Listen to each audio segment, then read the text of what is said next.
I was working in the area of Internet of Things, and Internet of Things is a lot about data, a lot of data. Um, and as the devices are increasing and we are seeing the devices are collecting data, what do we do with the data? How do we make it predictable and how do we interact with the machines? That's what I started looking at, and I was new to AI. Of course, I had done a lot of work in data and J2E systems and service-oriented architectures. But then, how do you make relevance of predictions? What models you should work on? That's what interested me, and I started doing courses. Pretty much the way anybody starts course and starts their journey in AI. It took me, at that point of time, I was leading certain product engineering teams in IBM, and we launched a few products in measuring space occupancy, how weather impacts the occupancy in a building, the energy conservation which can happen in a building, and very interesting problems in AI we did a lot of experiments. Believe me, the right way to learn AI is to start working on it and work on a lot of experiments. That led me to, of course, take a few certifications in AI and have a few papers and patents, building patents in AI, and also working towards my book, and I'm going to talk shortly about it. So today's session, I'm going to talk about that what's the AI mindset, because that's the journey that I have discovered. And then I will talk a lot about inclusive AI, because responsible AI is responsibility for each one of us. So what is AI trust? What is AI safety? And I'll also talk about why it is needed in education, because I know a lot of students and faculty are here, which I would like to, tell them about how it's impacting them in their lives. So definitely with AI, we are preparing ourselves for the future, both as students and teachers. The way AI is impacting us has changed, and it will change careers, it will change professions, it will change how we learn and how we apply it in various domains. This is the book that I talked about. This is the book that I wrote, and this is AI for You, the New Game Changer. My co-author is Sameep, who is also a distinguished engineer in IBM. The book is available on Amazon, and the book is also available at the back for you, for each one of you to buy. So I'm going to tell you today about, what the AI mindset is. And in the book, I have covered various case studies. I'm going to talk about the case studies of large businesses in India who are implementing AI, and what are the challenges, what are the successes, what are the failures, what are the fears, what are the progresses that they have made in AI. So let me talk about the AI mindset. What is an AI mindset? AI mindset is that in an organization or in an enterprise, in a large enterprise, when you have to implement AI, the most important thing is you need to have the right strategy. And these are the ingredients. Like when you cook some dish, you have ingredients, you have recipe to create and to make your dish. These are the ingredients of an AI mindset for an organization to adopt, which is strategy, innovation, technology, talent, culture, and users. And I'll explain more in detail on each one of them.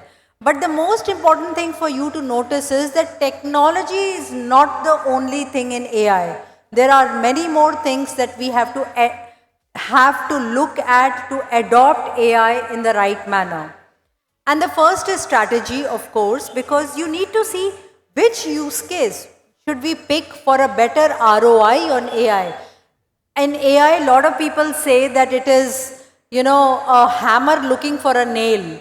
Most of the organizations are like unnecessarily trying to put a use case and use AI. That should not be the case. You need to understand that what is the right use case? What is driving your organization? Is it cost efficiency? Is it efficiency of people?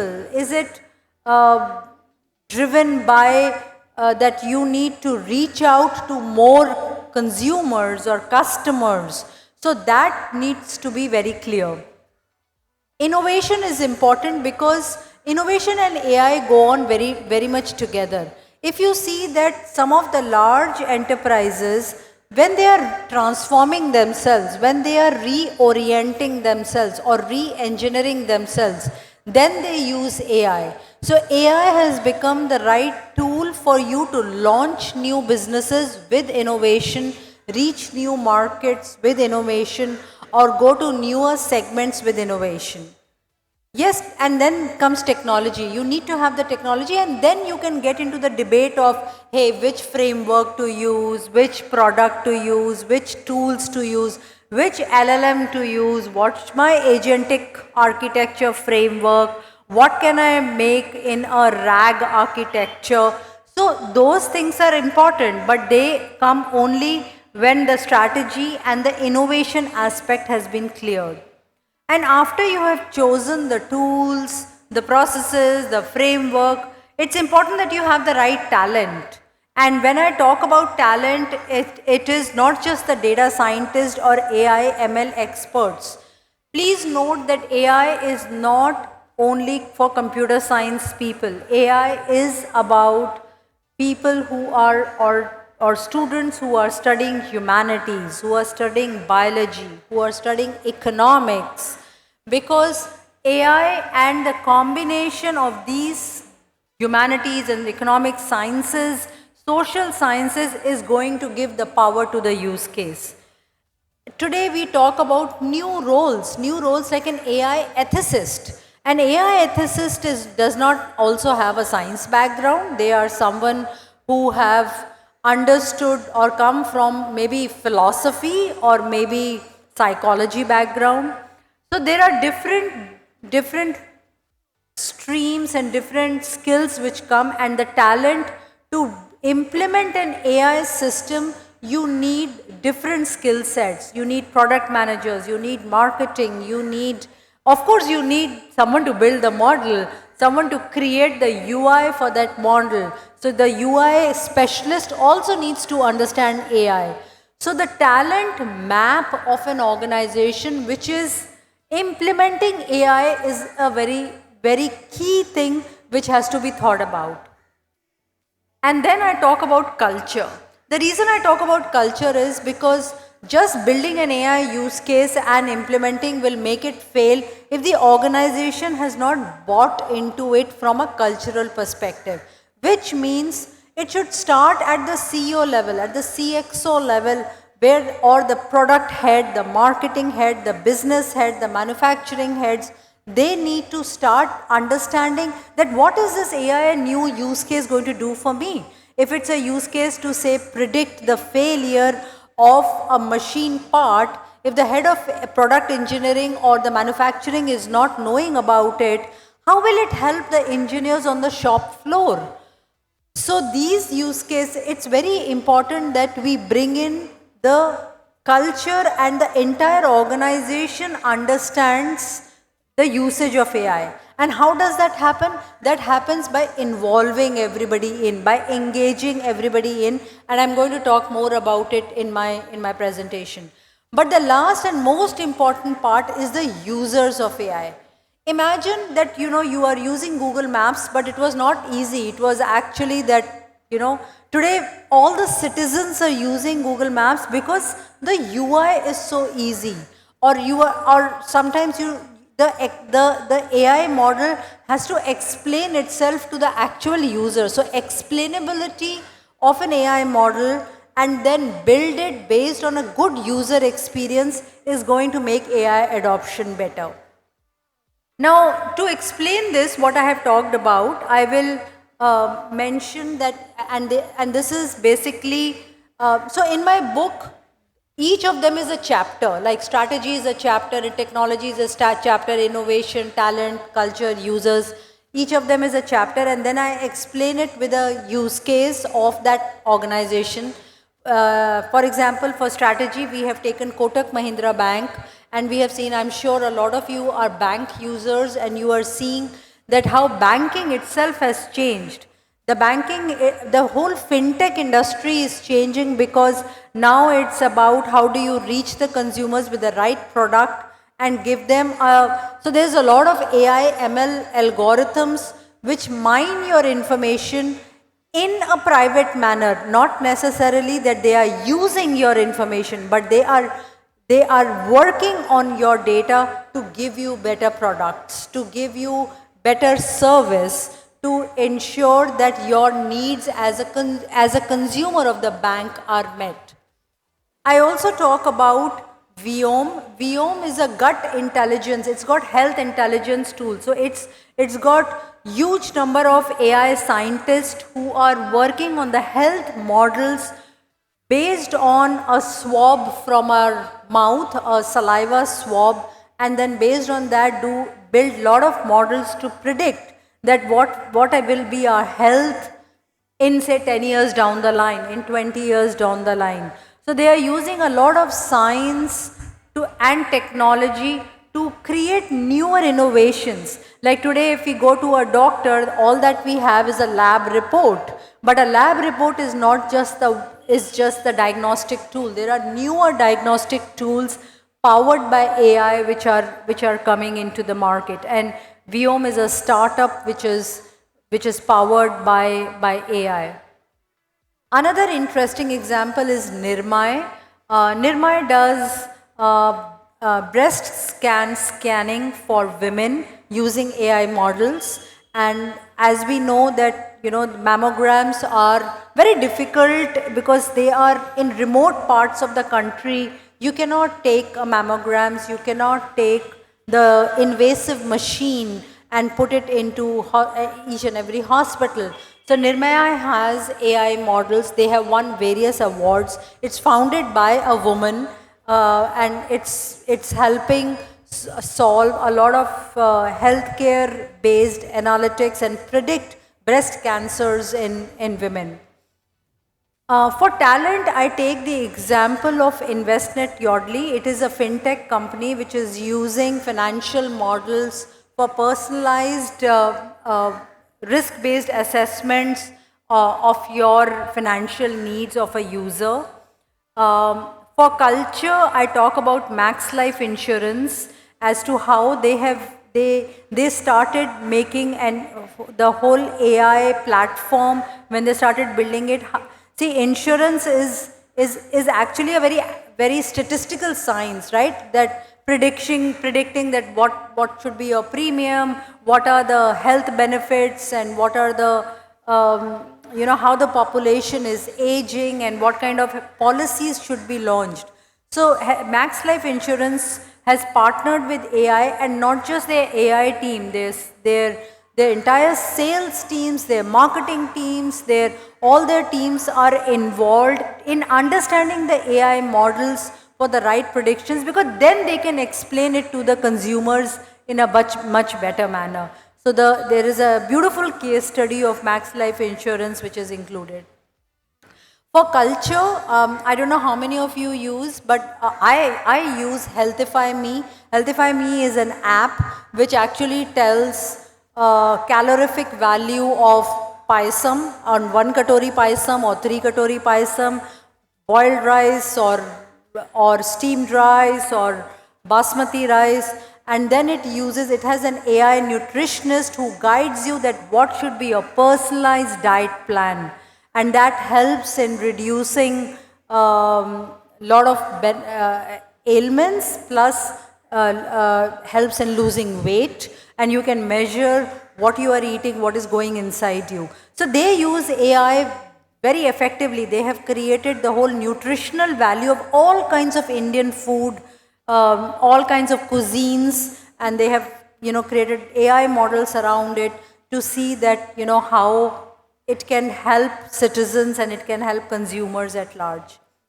And the best part is, it has got a very good user interface, like what I talked about earlier. Their user interface is so easy that, looking at the image, it can scan the image. So if you are eating, say, 2 chapatis, it'll scan and say, hey, you are eating 2 chapatis, the size of the chapati is this, and hence the caloric value. So there's a lot of image analytics, there's a lot of video analytics, there is a lot of textual analytics of what the user is undergoing, and you can chat with RIA, which is their AI agent. So the usability and the design of the app is so intuitive that it makes more people come and use AI. So these are some great examples of, and if you see that I have taken all examples are based in India and with Indian, except for Viome, all the examples are pretty much in India. And finally, in the last chapter, we talk about the India AI, which is India's 7-layer stack AI foundation, which is being laid down by Ministry of Electronics and IT, and they have laid down so that all the startups and various organizations can adopt that stack, that 7-layer stack, and use AI in a responsible manner throughout the country. So, I just wanted to stress a little bit on the AI strategy which I talked about, that it's very important that why you use AI. So what are the business drivers, where you should use it, what are the patterns, how you should use it, what's the methodology, and who all in the AI. Like, you should recognize who all are the people in the ecosystem. You should also see measure that once you have implemented an AI system, you should measure that, how do you implement, how good the AI is. So I'll talk a bit about AI in education because a lot of you are students and faculty. So there is, 3 market shifts which are happening. The first of all is the demand for hyper-personalization. Today a student wants to know, I want to know what is my courses I want to take based on the kind of learning that I can do. For example, I might be a student who is, say, weak in trigonometry, but my friend is weak in calculus, someone else is weak in algebra. So I need extra readings, I need more help in trigonometry to happen. And not just that, I might be a student who is very good in, not in visual, I don't like to read, but I like to listen. So I want all the education material which is audio and which can speak to me rather than I read. So that's a personalization which is coming in. And then to add on top of it, it could be language that, I understand in Malayalam, but somebody else understands in Telugu. So there is a lot of personalization which is coming in. The other is the skill gap. The skill gap is, is increasing, is so much because education, the marginalized communities, how are they learning on skills? And how are they interested, say, in cloud technologies, in computer science related technology? So there is a lot of skill gap which is happening in education. And boundaries to technology are changing. Today, AI has, or even cloud technologies have democratized everything. The same access is what somebody has in Silicon Valley, or they might have sitting in this room, or even some remotest of a village. So there's a lot of boundaries to technology and newer things. Quantum computing is coming, blockchain. Blockchain is still, it has its up and down, but quantum is something which is, again we are seeing around the corner. AI is definitely is there. So educational institutes and as students, we have to ensure that we personalize. That doesn't mean that AI will replace teachers, or AI will have a new thing created. They will be they will be AI based tutors, but they will always be to help us, to make us understand better. And the cost of failure, see, any formal education, you are spending 4 years for engineering. You want to learn as much as can what you want at that time. You do not want to fail. You want to pass your courses, and you do not want that 4 years to become 5 years or 6 years. Or even in that 4 years, you want to learn the maximum, because once you get into job, then the pace is really high. Things are continuously working. You are working into different, and more than that, in the working careers today, there are so many relearning that you have to do. You would start as a Java engineer, but within two years you will be put into a RPA project, which is robotic process automation. Next 2 years you will be put into a cloud project. Next 2 years you will be put into a Gen AI project. So the changes that you have to undergo, and maybe after that, the whole cycle changes, and there are newer technologies which has come up, or you want to diversify and get into a consumer company who's adopting technology, so you have to learn newer concepts. So the shifts in careers are a lot, and for that you have to educate yourself. You have to ensure that you know and you utilize the years of your education the most. Leverage technology, know how to work with it, understand what fails, what succeeds, so that you can navigate your careers in a better manner. See, it looks very rosy when you look at your careers at that time and you think that just getting a job is a good thing. But getting a job is not the end of a journey. The journey just starts at that time.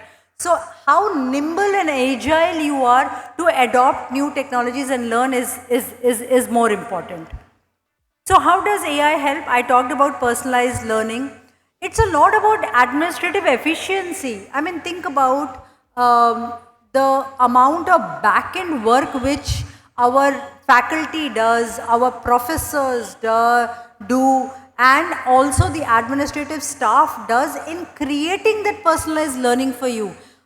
They need to be helped, and they can use a lot of AI tools, and I'm going to talk more about it, to give you better experience. Because the student today is, I would say, very impatient, because there's a lot of information available, but they don't know how to go towards it or how to utilize it better. So it's important that we have a very good administrative efficiency in the educational institute and they need to be digitally empowered and know AI and use the tools accordingly.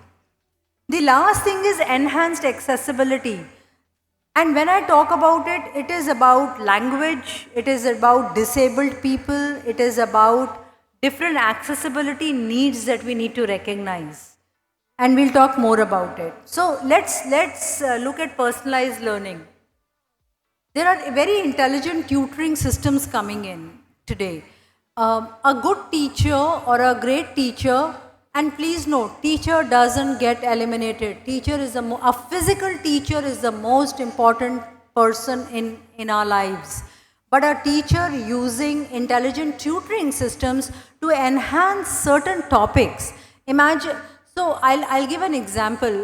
There was a big cancer system that we were implementing in a large hospital, which would detect various cancers. And the doctor started saying, hey, are you trying to eliminate me?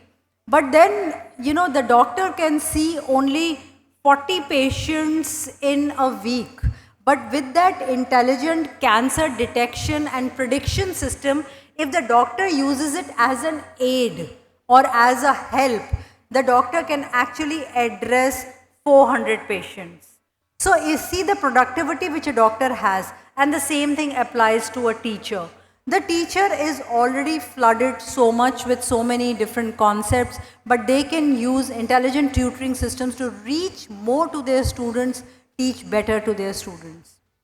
And also create customized learning pathways, because the learning pathways have to be personalized. You might be an auditory, you might be a visual person, you might be a person who has certain challenges in, seeing from your eyes, or it could be that the way you learn is different. So a lot of customized learning pathways, but that can be determined. A teacher cannot be doing, even if the class is like 40 people or 200 people, teacher will not have the bandwidth to create customized learning pathways. But an AI can help in creating based on the data of each student, how they have scored, how they have been assessed, and new pathways can be created, and that can become an aid to a teacher.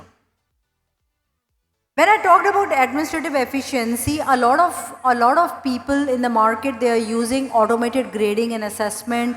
They are doing student performance indication. If some student's performance is going to go down and that can be predicted, then you can work with the student more closely or help them discover their weaknesses and also work on their strengths. A lot of resource allocation optimization in a college or in a university can be done based on AI. Like I talked about the space optimization, like I used to work in space optimization. Every large institute has got so many assets, so many large buildings. Can you just reduce the temperature in the building of the chillers and the HVACs based on the weather outside, so that will save energy? If it saves energy, just 1 degree temperature change in the HVAC and the chilling system can bring in huge amount of electricity bill use. Electricity bill can come down.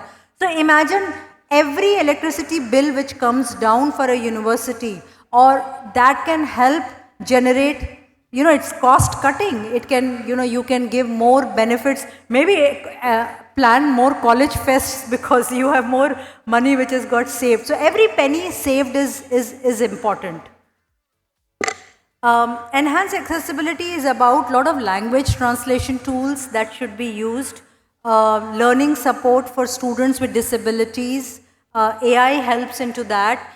And I keep saying this, that a very important part is whenever a new technology comes, the marginalized communities are the maximum gainers of that, because the technology democratizes everything. So cloud technology democratized a lot of technology, AI is democratizing. So now, there are so many products and tools where students with disabilities can learn better, understand better. I talked about some of the common use cases which are being used by universities and by students. We are seeing that there is a lot of end-to-end hybrid schooling systems. Sometimes you have to be remote, sometimes you have to be online, and sometimes physical. If it is remote, there is a peak load which happens. How do you manage that load? Can there be caching mechanisms which can be deployed? Can there be systems in which you can work on the data and give more to your users? You can do very fast class summarizations, like a class is going on and the lecture is going on. Very quickly AI can summarize everything which has happened and give the snapshot to the students, which can help them do revisions and also do exam preps. Question generation. If you ask any teacher, that's the biggest thing that they have to do. They have to generate a lot of newer questions, intelligent questions, so that they can give quizzes in the class, they can do exam prep for the students. Automated answers, right? I mean, that can help the teacher engage and become more interactive with the students. Student answer evaluation, simplify grading, make grading so simple so that you can do mass exams.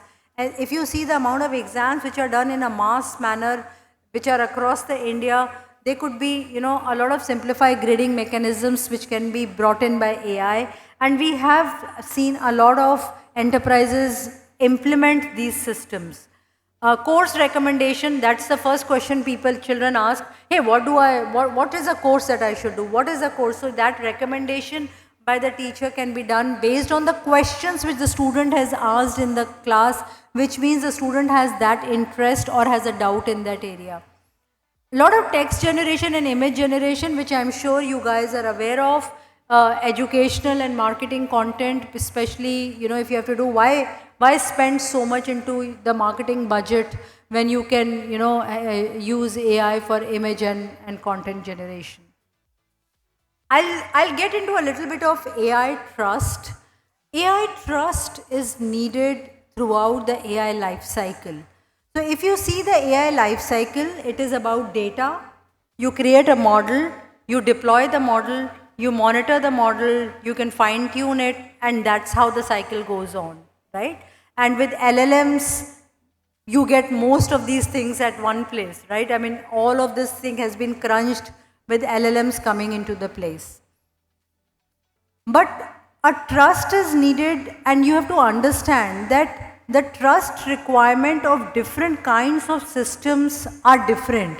If you are using AI, say a health app, or something for content generation, maybe the trust needed is smaller. All you need to ensure is that the image needs to be watermarked, because if the image is not watermarked, how will you find out the metadata as to who generated the image, and for legal purpose you need to do that. But then think about an insurance application. You need much more trust, because the insurance application is talking about something which is going to impact the premium, it is going to impact, say, the health benefit to an individual. And now think about a defense system which a country uses. The trust needed is really high, because it could be a chemical, it could be used in chemical warfare or bioweapons, so or social media for that matter. You need a lot of trust to be there. So the trust varies. So a lot of people ask me that about AI safety, and what are the safety guardrails, and I would like to talk about this pyramid, because AI safety rules do not apply to all the applications in a similar manner. It depends on how critical that application is, how critical it is to citizens, and what is the harmful effect it can cause to the people at large. So that's how you have to define AI trust. What are the type of AI threats? Let's understand a little bit more into that. Some of the threats are that you should have, the AI model should not have bias. And when we say bias could be about the data which goes in, the people who build it. It could be gender, it could be race, it could be religion, it could be various things which are related to your ethnicity. So bias mitigation and the bias which creeps into the model is of great importance. Your IP should be protected. You would be seeing a lot of IP wars which are happening, which data is being used to train the LLM. So it's important that the data which is used to train the LLM is known, is not, and so otherwise, you have seen that some of the newspaper publications, they are suing and they are saying that, hey, you have used my articles to train your LLM. So the protection of your IP is important. Your own data protection and privacy, which is your personal data, that is needed, right? You don't want your credit card information, you don't want your address, your home, phone number, everything to be there, so that is needed. The AI model should have accountability, transparency, and explainability. It should be created for the purpose it is meant for, not misused. It should be transparent about the data usage, what is the output, and it should be very easily explainable to people. It should reduce hallucinations, and I'm sure you are hearing about hallucinations since morning. This is when the LLM model starts giving wrong answers or different answers, so it's important that hallucinations are reduced. There are legal and regulatory requirements, and this is more country specific. Some countries like Germany might have their own legal requirements. India has their own legal requirements. US has something own. And it should also, another AI threat is the harmful content generation and misuse. That should not happen. There should be like, there are certain no's, like, using LLMs for, say, suicide or for sexual content or any harmful content which can impact a certain part of the society. That should be. So these are the kinds of AI threats, different threats that we see. Now, how can we solve it? So there are responsible AI policies that we need to be, yeah. So responsible AI policies which can be built into your foundation model.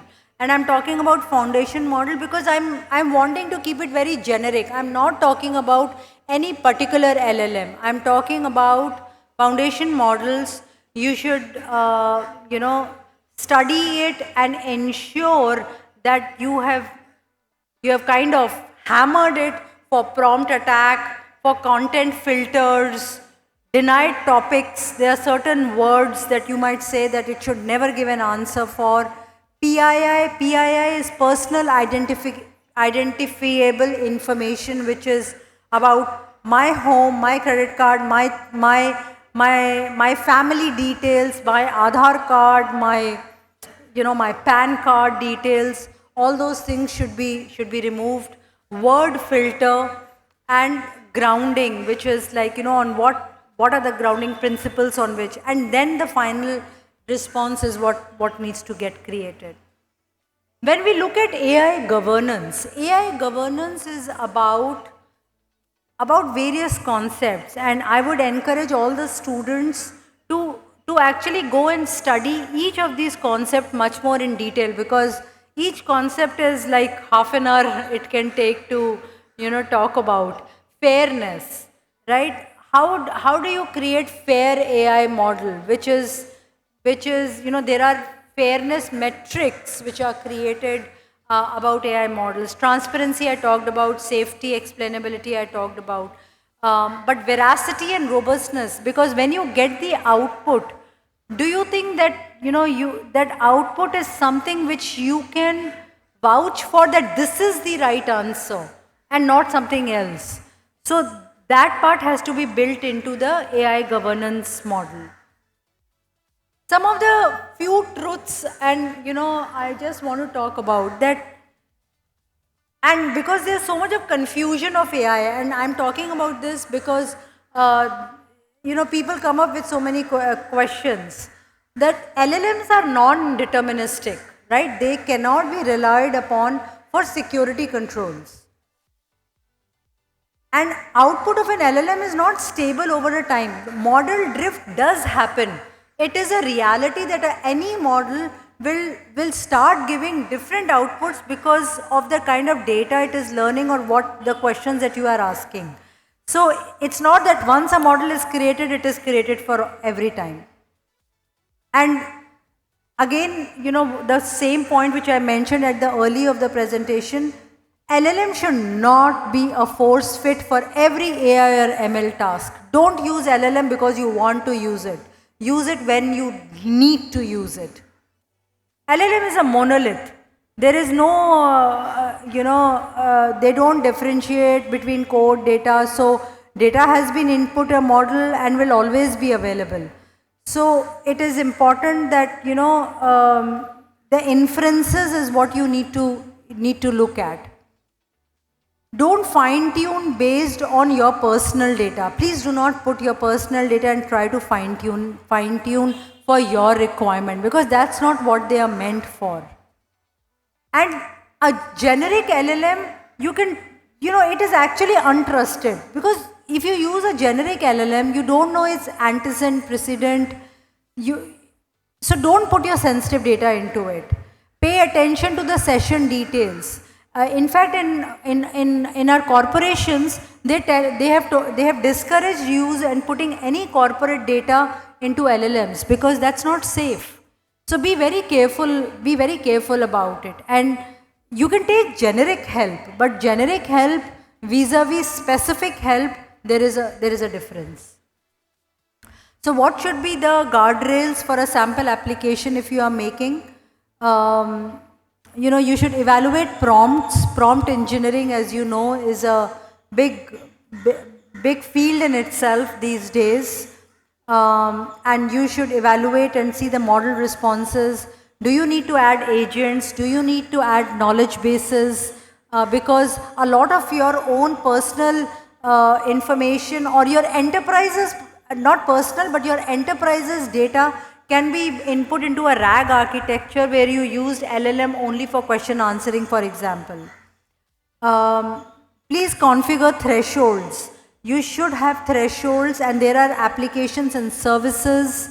Amazon Guardrails is one of the example they use. Amazon Guardrails has, you can create filter for harmful contents, for prompt injection attacks, you can create all those. You can define and deny topics in natural language. Don't use these words, and that can create a safe environment for usage of LLM. You can remove PII or any personal identification information, and you can filter hallucinations. I think I'll skip this. A typical AI, and you will undergo this, that you start with lot of not knowing about AI, and then doing lot of experiments, and then realizing that you'll fail. So please be ready to fail in AI when you are learning it or you are implementing it, and then only when you discover about it, then you will start, you will unlock a lot of benefit out of it, and trusted AI that's when you start bringing it. I'm towards the end, I want to talk about the 5 senses of AI, right? When I say 5 senses for AI, this is what I've talked about in my book also, which is keep looking. So like our 5 senses, we can smell, we can hear, we can see, we can touch, we can taste. You should smell, you should keep looking, you should smell for the AI use cases which are right and not wrong. You should know and speak the language of AI. If you do not understand what is classification models, regression models, or what is model drift, or what are AI benchmarks or guardrails, study about them, read about them, start speaking that language, because that will make you familiarize.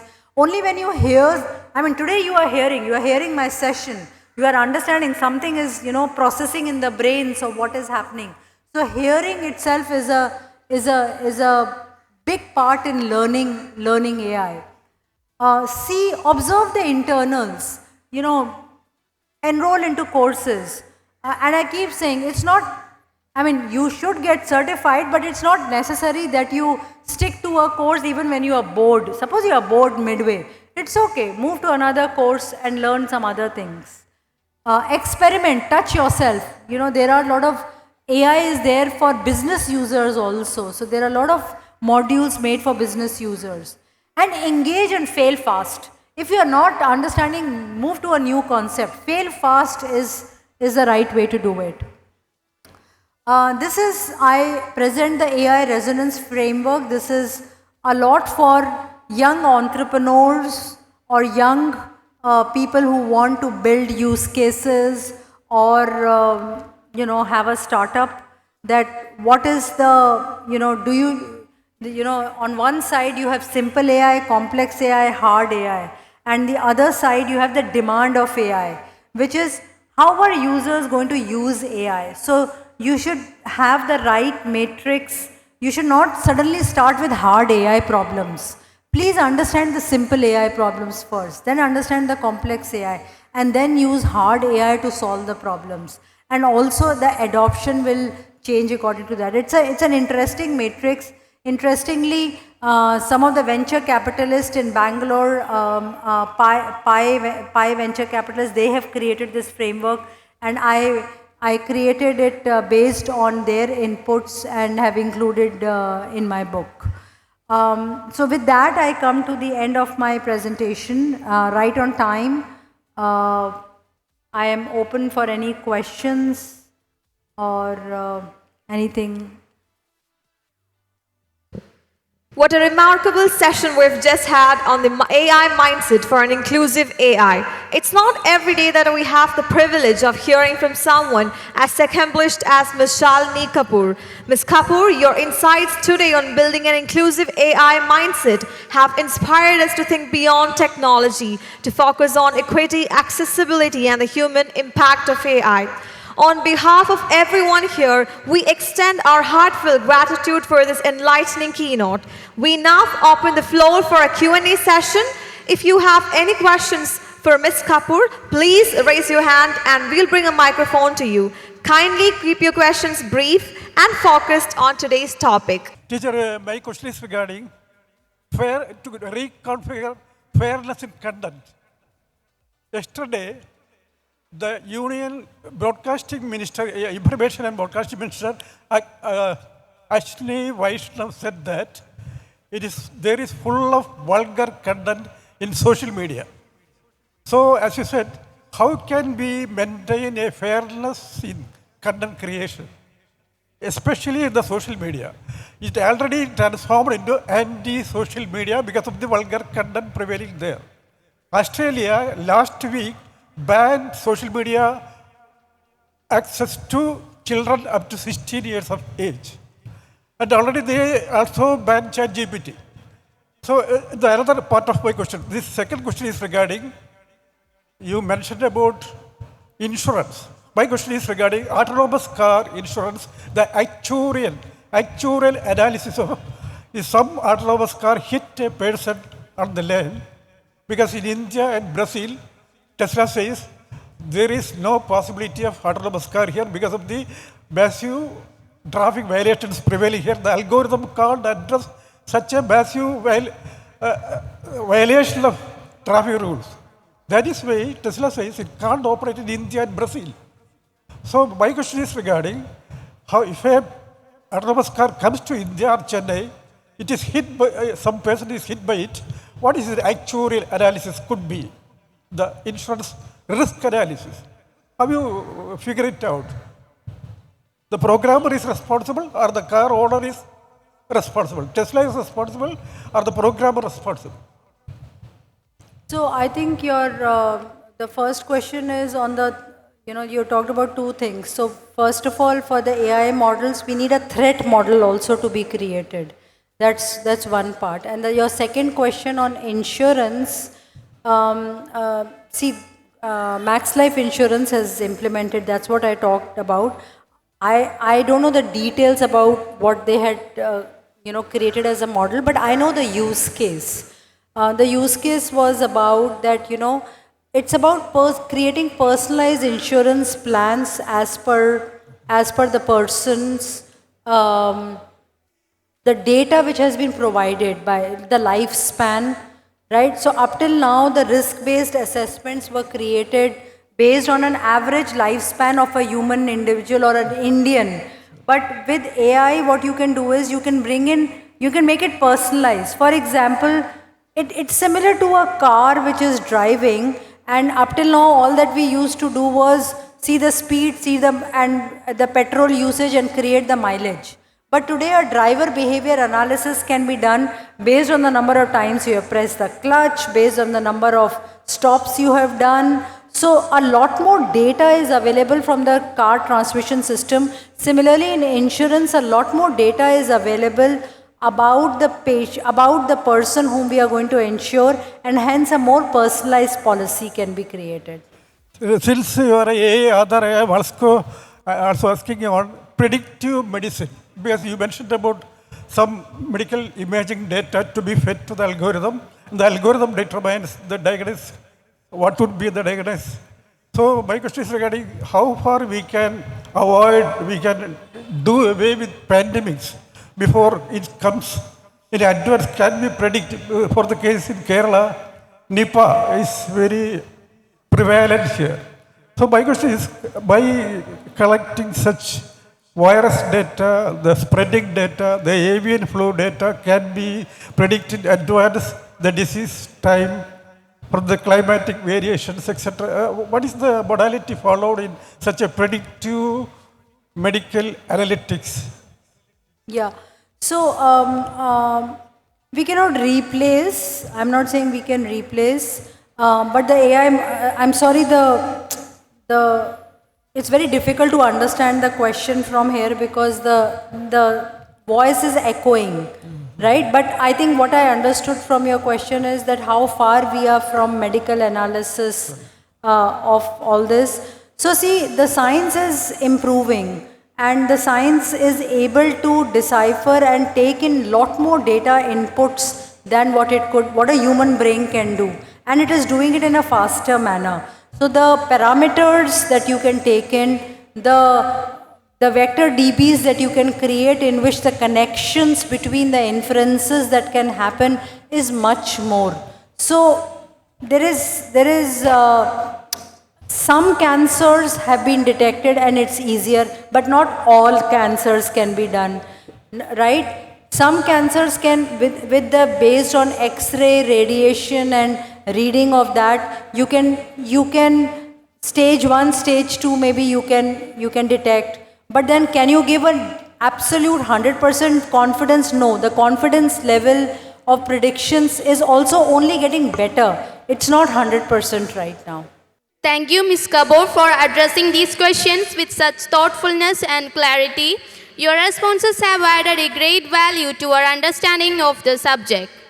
To express our gratitude, may I now invite Dr. Sindhu S., Principal, College of Applied Science, Kaduthuruthi, to present a memento to Ms. Shalini Kapoor. Ms. Shalini Kapoor, this is a small token of appreciation for your invaluable contribution today and for inspiring us with your vision for an inclusive AI-driven future.